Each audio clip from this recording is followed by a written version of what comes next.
final aspects and details of the deal are currently being discussed and will be announced shortly.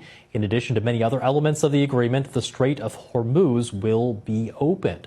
The president also said that the agreement was subject to the approval of a number of other countries in the Middle East, not just the U.S. and Iran.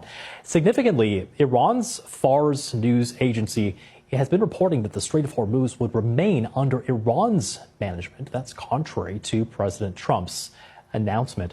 Let's get more now. We can bring in our North America correspondent, Peter Bose, who's been tracking this story for us all night. And Peter, walk us through what we're hearing from the president and some of the details that were in that post there on Truth Social. This is, Carl, I think, a potentially significant development, but I think we've got to have the caveat that we've heard positive statements before from the president relating to the possibility of a deal being done between the US and Iran. But certainly over the last several hours, and we know that the president actually cancelled his weekend plans, including going to the wedding of his son, to be in the White House to, now we know, speak to a number of Gulf leaders about, as he put it, a memorandum of understanding pertaining to peace. And clearly this is crucially important to those Gulf states, because were there to be more military action between the United States and Iran, it would be those other Gulf states that could potentially feel any retaliation from Iran. So a number of factors, I think, converging here to make this interesting. However, I think we should be cautious, because the president is saying that this is an agreement that has been largely negotiated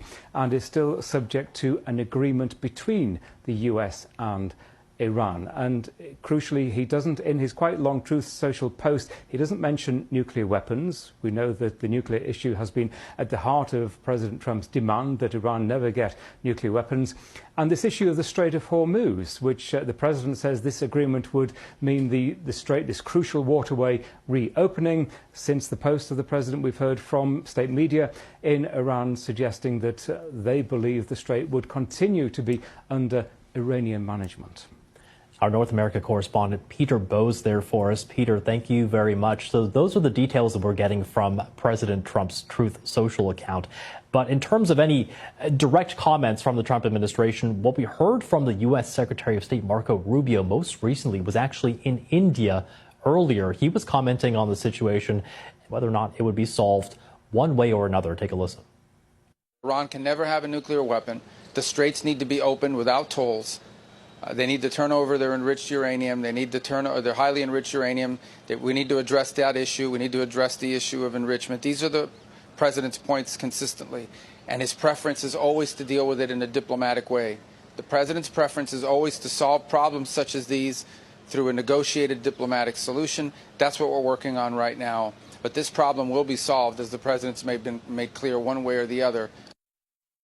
Well, joining us now live, Takeyh, Senior Fellow for Middle East Studies at the Council on Foreign Relations. What do you make of what we're hearing from the president, saying that a deal has largely been negotiated, but some details should be released soon? Well, the details will be very important, but this appears to me to be a sort of an interim deal where both parties agree to opening up the Gulf traffic to maritime commerce, and then they deal with all the thorny issues, including the management of the Gulf waterways and all the issues that Secretary Rubio mentioned, the nuclear issue and so on and so forth. So this will be an interim measure to relieve economic stress on both countries, United States, Iran, and the global economy. And once again, they try to deal with the other issues. They may not be able to resolve those issues, and this may essentially be punted down the street and down the road for another 60 days or so, which I think is the period of this interim deal that is being suggested. Yeah, I think it's worth repeating, and this is something that our correspondent Peter Bose brought up. But, we have heard several times where we thought a deal was close. We've heard from both sides saying that, there were points where they were agreeing and disagreeing. I mean, does it feel to you like this will be a deal that will end up sticking, that actually, will go into effect? I think it's possible for the Gulf traffic to resume. Both Iranians and the Americans and the regional states are interested in resumption of that traffic. But there are issues beyond resumption of traffic. As you mentioned in one of the Fars News stories, Fars News is affiliated with the Iranian Revolutionary Guards. They're essentially saying we continue to be supervisory management of the Gulf. If that's the case, then the Gulf is open so long as the Iranians want it to remain open. Yeah, and that's an interesting point, isn't it? Because obviously before the war began, Iran did not exert control over the Strait of Hormuz. Does it feel to you like this deal is setting the table anyway for, something that the president might want that fulfills the stated war aims that he's been laying out over the past couple of months? Well, the stated war aim has evolved. It has been everything from regime change to complete disarmament and so on and so forth. So there is no stated war aim. There are stated war aims.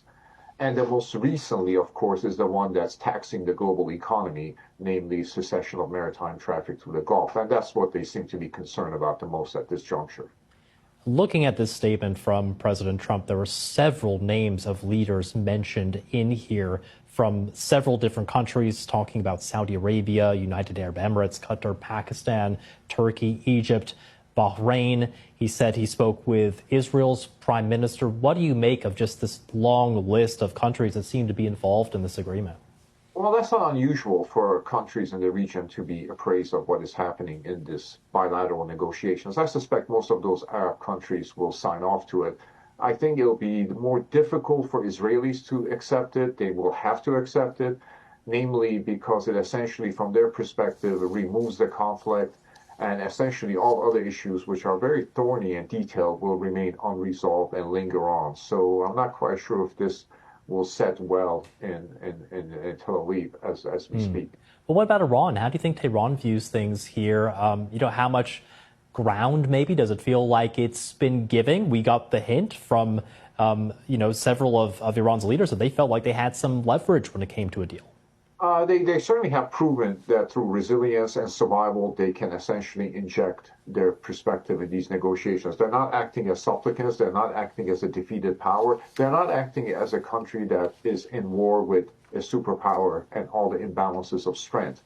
So in that sense, they can walk out of this, if this is a deal, with some degree of confidence in their ability to withstand 40 days of bombing from superior powers. And that testifies to the resilience and testifies to how dangerous this regime could indeed be.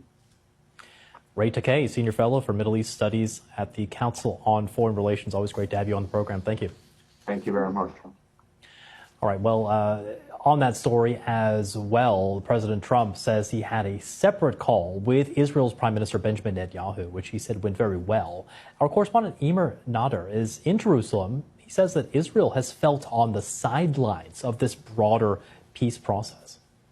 You're definitely getting that sense indeed. I mean, you have to remember at the start of this war, President Trump and Prime Minister Netanyahu presented themselves as equal partners, allies. It's widely accepted that Prime Minister Netanyahu talked President Trump into launching this war, presenting regime changes perhaps as simple as what the US did in Venezuela. Clearly, it didn't go that way. We now know Prime Minister Netanyahu is very keen to return to striking Iranian regime sites to cause as much damage as possible. But you heard from President Trump this week saying of Prime Minister Netanyahu that he'll do whatever I want him to do. And then you've had these incredible reports in US media suggesting that there was a very tense phone call between the two this week in which President Trump laid out how he's going to pursue the diplomatic path with Iran. And Prime Minister Netanyahu was apparently incandescent. His hair was on fire.